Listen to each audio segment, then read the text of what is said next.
এই মুহূর্তে যত জোরে সম্ভব একটা গভীর শ্বাস নিন। আপনার রক্তে এক ফোঁটাও বেশি অক্সিজেন ঢুকবে না। শুধু তাই না, আপনার মস্তিষ্কে অক্সিজেন পৌঁছানো বরং কমে যাবে।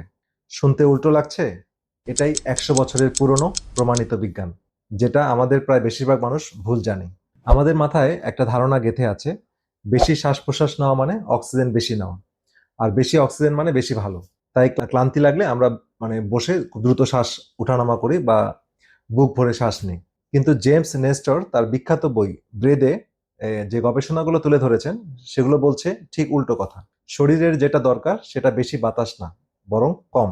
আজ আপনাকে দেখাবো ঠিক কেন, আর মাঝখানে এমন একটা তথ্য দিব যেটা শুনে ওজন কমানো নিয়ে আপনার ধারণাই বদলে যাবে। শেষ পর্যন্ত থাকুন। শেষে সামুরাইদের একটা অদ্ভুত পরীক্ষা শেখাবো, যেটা আপনি আজই নিজে বাসায় বসে করতে পারবেন। তো প্রথমে সত্যটা জেনে নিন। আপনি এখন স্বাভাবিক ভাবে যে শ্বাস নিচ্ছেন, তাতেই আপনার রক্তের অক্সিজেন প্রায় ৯৫ থেকে ৯৯% পূর্ণ। মানে গাড়ির ট্যাঙ্কি প্রায় ভর্তি। এখন প্রশ্ন, ট্যাঙ্কি ভর্তি থাকলে আপনি আরো পেট্রোল ঢালা যদি চেষ্টা করেন, তাহলে কি হবে? কিছুই হবে না, উপচে পড়বে, ব্যাস। নেস্টারের গবেষণার সঙ্গী আন্দ্রেস অলনস খুব সহজভাবে বলেছেন, আপনি মিনিটে ৩০ বার শ্বাস নিন বা ৫ বার, একটা সুস্থ শরীরে সবসময় যথেষ্ট অক্সিজেন থাকবে। তাহলে সমস্যাটা কোথায়? সমস্যাটা হলো অক্সিজেন রক্তে থাকা আর সেই অক্সিজেন রক্ত থেকে কোষে পৌঁছানো, এই দুটো কিন্তু সম্পূর্ণ আলাদা ব্যাপার। আর এখানেই আসল রহস্যটা লুকিয়ে আছে। একটা সহজ উদাহরণ দিচ্ছি।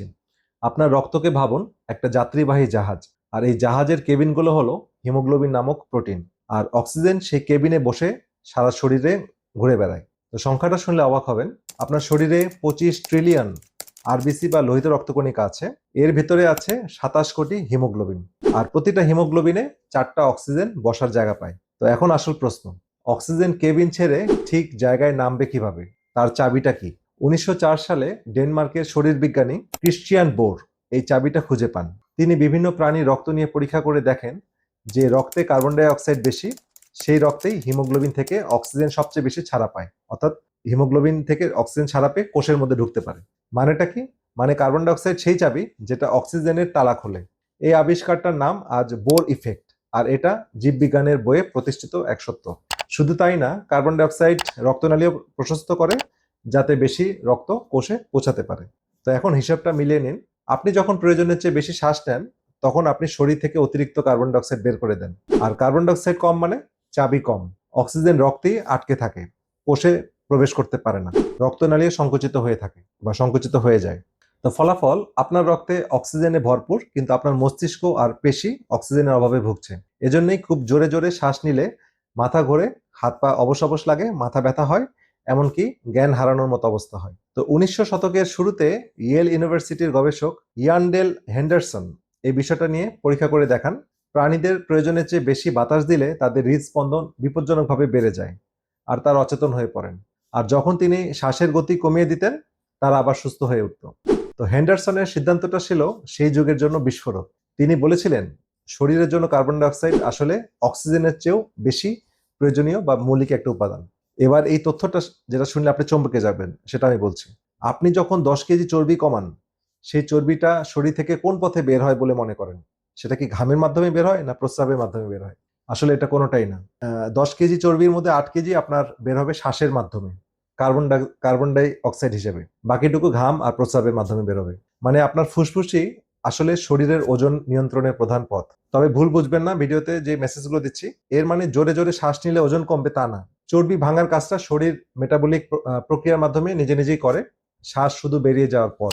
কিন্তু তথ্যটা এটাই দেখায়, শ্বাস আমাদের শরীরে কতটা বড় ভূমিকা রাখে, যেটা আমরা অনেকেই জানি না। তো এবার একটা গল্প বলছি, যেটা এই বইতেই আছে, যে রাশিয়ান একজন চিকিৎসক ডাক্তার কনস্ট্যান্ট বুটেইকো নিজেই মারাত্মক উচ্চ রক্তচাপে ভুগছিলেন। ২৯ বছর বয়সে তার সিস্টোলিক প্রেশার উঠেছিল ২১২-তে। ডাক্তাররা বলেছিলেন তার হাতে ১ বছর সময় আছে। তো এক রাতে হাসপাতালের জানালার কাছে নিজের প্রতিচ্ছবি দেখে তিনি খেয়াল করলেন, তিনি হা করে, কাঁধ উঠানামা করে এমনভাবে শ্বাস নিচ্ছেন যেন কঠিন ব্যায়াম করে এসেছেন, অথচ তিনি চুপচাপ দাঁড়িয়ে আছেন। তিনি একটা পরীক্ষা করলেন, বুক আর পেট শিথিল করে নাক দিয়ে অল্প অল্প শ্বাস নেওয়া শুরু করলেন। কয়েক মিনিটেই তার মাথা, পেট আর বুকের ব্যথা কমে গেল। তারপর আবার আগের মতো ভারী শ্বাস নিলেন। মাত্র ৫ শ্বাসেই ব্যথা ফিরে এলো। তো আপনি এখন কি করবেন? একটা কথা মনে রাখুন, ধীরে শ্বাস নেওয়া আর কম শ্বাস নেওয়া এক জিনিস না। একজন প্রাপ্তবয়স্ক মানুষের মানে ফুসফুসে 4 থেকে 6 লিটার বাতাস ধরে। আপনি ধীরে ধীরে শ্বাস নিলেও প্রয়োজনের দ্বিগুণ বাতাস টেনে ফেলতে পারবেন।